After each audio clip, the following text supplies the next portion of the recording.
Ayan na, what's up pintura at disenyo. Sa video na to, share lang natin sa inyo kung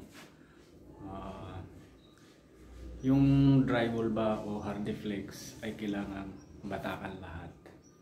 So meron akong papakita sa inyo, meron tayong ginagawa. At bali tayo ay nagpipintura na ng flat latex. So ito ay dinirekta na natin ng flat latex. Hindi na tayo gumamit ng concrete primer o concrete sealer.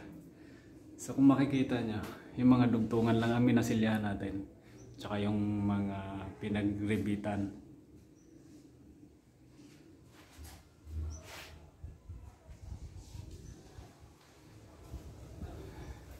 So para sa akin, yung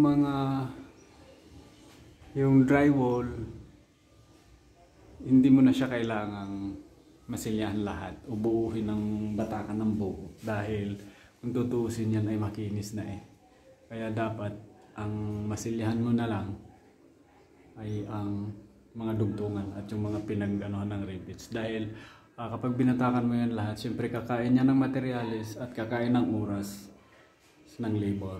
So mas mataas yung cost, pero ganun lang din naman. Ang masama pa noon kapag ang nagbatak ay hindi ganun kapantay at ang pagliha naman ay hindi rin ganun kapantay, ay lalong magkaroon ng problema ang ating drywall. Kumbaga lalo siya maging lubak-lubak. So as long as pantay yung dugtungan, pantay yung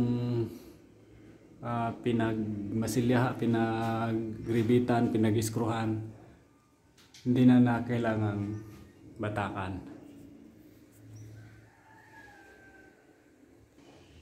So yan lang kapintura at disenyo, at nagbigay lang tayo ng kaunting liwanag So anyway, depende naman yan sa'yo kung